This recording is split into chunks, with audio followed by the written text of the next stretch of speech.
Next is national development. जैसा कि मैंने आपको फर्स्ट लेक्चर में बताया था that development is not a factual concept. Okay, तो ये क्या है, आइडियोलॉजिकल कॉन्सेप्ट है। तो आइडियोलॉजीज और साइकोलॉजी सबकी अलग अलग होती है। अगर मैं अब आपसे पूछती हूँ कि नेशनल डेवलपमेंट क्या होगा, तो आप सब मुझे अलग अलग आंसर करोगे। लाइक आप में से कुछ ये कहेंगे कि हाँ, अगर हमारे इंडिया के हर गांव में अगर अच्छी हेल्थ फैसिलिटीज़ प्रोवाइड हो जाएं देन हम डेवलप्ड हो जाएंगे। नेक्स्ट, अगर हमारे पास अच्छी सड़कें हो तो हम डेवलप्ड हो जाएंगे, है ना। कुछ लोग कहेंगे कि भी हाँ, गरीब लोग हैं उनको अगर टाइम टू टाइम खाने को मिल जाएगा तो वो डेवलप्ड हो जाएगा, हम डेवलप्ड हो जाएंगे। तो आप सभी राइट हो, कोई भी रॉन्ग नहीं है। तो यही मैंने यहाँ पर एक्सप्लेन किया है दैट हमारी जो इंडिविजुअल गोल्स होते हैं वो अलग अलग होते हैं, तो आइडियाज़ और ओपिनियंस भी हमारे अलग अलग होंगे। अगर हम बात करें नेशनल डेवलपमेंट के बारे में, तो सब लोगों के जो ओपिनियंस है वो नेशनल डेवलपमेंट के बारे में अलग अलग होंगे।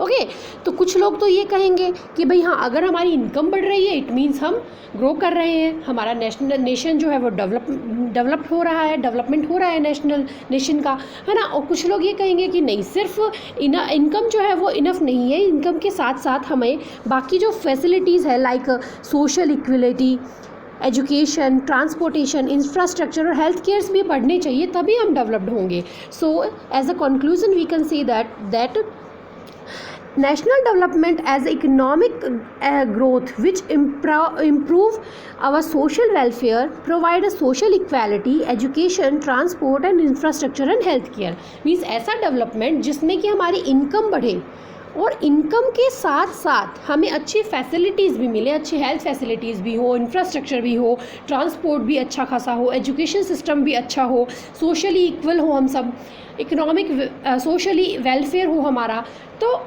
हम डेवलप्ड होंगे। यहाँ देखो, मैंने आपको एक एक चार्ट बनाया है जिसमें हमने 3 स्टेट्स को कंपेयर किया है।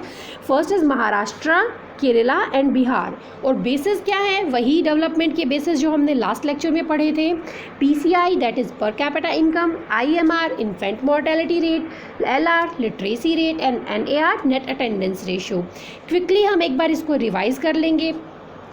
The very first is PCI per capita income means अगर हम अपनी नेशनल इनकम में पॉपुलेशन का डिवाइड कर दें then we will get PCI per capita income, और इसे हम एवरेज इनकम भी कहते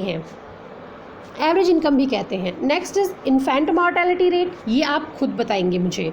नेक्स्ट लिटरेसी रेट क्या होती है, मीन्स एक पर्टिकुलर एज ग्रुप में कितने लोग हैं जिन्हें कि लिखना और पढ़ना, रीड एंड राइट दोनों आते हैं, वो होगा इन्फेंट मोर्टेलिटी रेट, वो होगा literacy rate.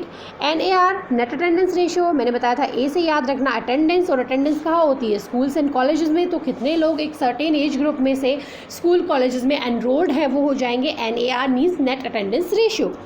Infant mortality rate बता ही देती हूँ इन्फेंट मॉर्टेलिटी रेट होती है 1000 न्यूबॉर्न बेबीज़ में से कितने बच्चे ऐसे हैं जिनकी डेथ हो गई है 1 ईयर में, जिन्होंने अपना फर्स्ट बर्थडे भी नहीं मनाया है। ओके, तो वो हो गया इन्फेंट मॉर्टेलिटी रेट। तो अब यहाँ पर हमने दिया है, देखो महाराष्ट्र के पर कैपिटा इनकम है 1,17,091, केरला की है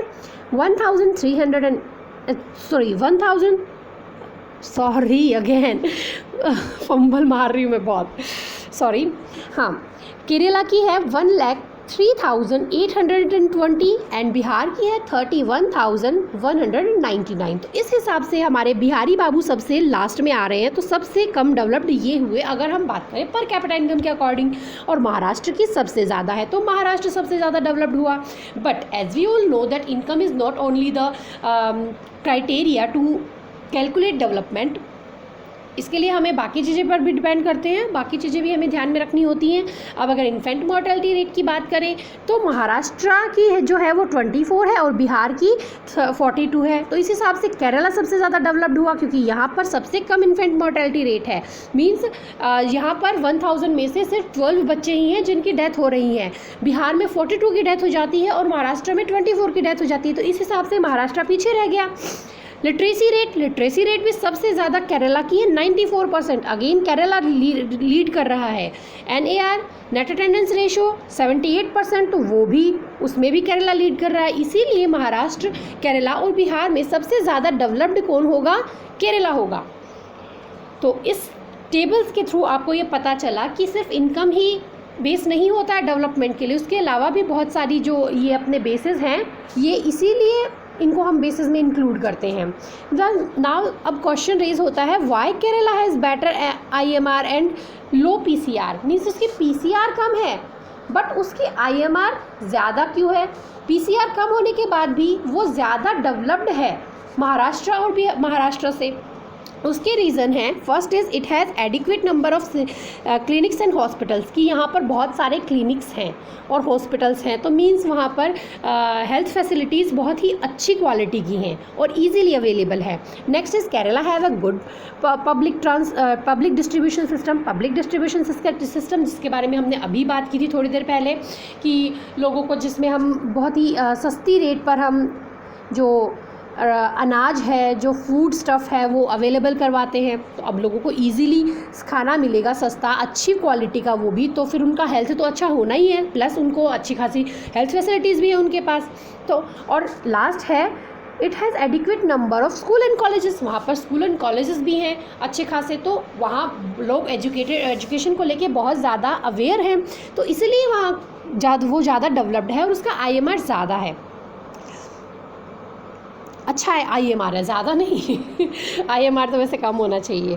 next is calculation of development. हाँ भाई, हम पिछले 2-3 लेक्चर से हम बात कर रहे हैं डेवलपमेंट, अब इज़ दिस ब्ला ब्ला ब्ला, तो हाँ, अब डेवलपमेंट की बात आई है तो हमें कैसे पता चलेगा कि कैलकुलेशन क्या कैसे होता है डेवलपमेंट का। तो इसमें सबसे फर्स्ट करता है वर्ल्ड बैंक डेवलपमेंट को कैलकुलेट करता है, बट वर्ल्ड बैंक क्या करता है, वो सिर्फ एक ही क्राइटेरिया रखता है, दैट इज़ इनकम, पर कैपिटा इनकम को वो सिर्फ क्राइटेरिया मानता है, सिर्फ उसी पर ध्यान देता है और उसी के अकॉर्डिंग वो कहता है कि भी हाँ, जिसका सबसे ज़्यादा पर कैपिटा इनकम है ना, वो हो गया डेवलप्ड। ओके, बट हम सबको पता है कि मनी जो है, सिर्फ जो अपना पर कैपिटा इनकम है उसके बेसिस पर हम डेवलपमेंट के बारे में नहीं कह सकते, बिकॉज उसके अलावा भी उससे भी बहुत ज़्यादा इंपॉर्टेंट चीज़ें और है, लाइक जैसे इन्फेंट मोर्टेलिटी रेट है, लिटरेसी रेट है, हेल्थ फैसिलिटीज़ वगैरह जो है। सिर्फ हम इनकम के बेसिस पर कैसे डेवलप्ड और नॉन डेवलप्ड के बारे में डिफ़ाइन कर सकते हैं। तो अब नेक्स्ट करता है United Nation of development programme, UNDP। तो UNDP क्या करता है? UNDP human development report publish करता है। ह्यूमन डेवलपमेंट रिपोर्ट क्या है, इसके बारे में जानने से पहले हमें ये पता होना चाहिए कि ह्यूमन डेवलपमेंट क्या होता है। तो ये है development of an individual in such a way that he could live a happy life and fulfil all the materialistic desires. Means human development वो है कि जिसके अंदर हमारे जो इंडिविजुअल लोग हैं, उनको जो इंडिविजुअली लोग हैं वो डेवलप्ड होंगे और वो अपनी लाइफ को बहुत ही हैप्पीली जी रहे हैं और अपनी जो डिज़ायर्स हैं उनको कंप्लीट कर पा रहे हैं। तो UNDP जो है ना, वो सिर्फ लाइक जैसे वर्ल्ड बैंक क्या करता है, वर्ल्ड बैंक सिर्फ पर कैपिटा इनकम को मानता है, जबकि UNDP क्या करता है, पर कैपिटा इनकम के अलावा भी बहुत सी चीज़ों को इंक्लूड करता है। कौन कौन सी चीज़ों को डेवलपमेंट की कैलकुलेशन में इंक्लूड करता है? They are education and health status. इसके अंदर life expectancy, education, per capita income तीनों को मिलाया जाता है और तीनों को ऐड करने के बाद 3 से डिवाइड कर दिया जाता है।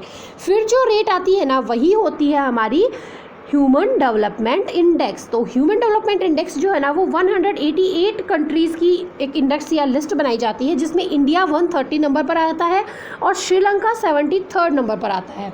अब आपको पता है ये अपना इंडिया है और यहाँ श्रीलंका है, छोटू सा देश है ये, और इसकी ये जो है हमसे ज़्यादा डेवलप्ड है। तो वो कैसे है? उसका रीज़न सिर्फ यही है कि वहाँ जो है ना, लोग ज़्यादा पैसे कमाने पर ध्यान नहीं देते हैं, वो इस बात पर ध्यान देते हैं कि हमारे जितने भी लोग हैं वो अच्छे से एजुकेटेड हो, अपनी जो हेल्थ फैसिलिटीज़ है वो वहाँ पर अच्छी खासी हो, इंफ्रास्ट्रक्चर स्ट्रॉन्ग हो, वो सिर्फ पैसे के पीछे नहीं भागते हैं। तो because in Sri Lanka peoples are more healthy and educated, तो वो हेल्दी एजुकेटेड इसीलिए होंगे बिकॉज वो अपनी हेल्थ और एजुकेशन को सीरियसली ले रहे हैं, है ना। तो आज ये आपका चैप्टर कंप्लीट होता है, चैप्टर फर्स्ट। तो आपको इन नोट्स को जो मैंने आपको आज एक्सप्लेन किया है, इन सबको अपनी फिर नोटबुक में लिखना है और समझना है। If you have some query then you can ask me. Okay, that's it for today. Good luck, have a good day.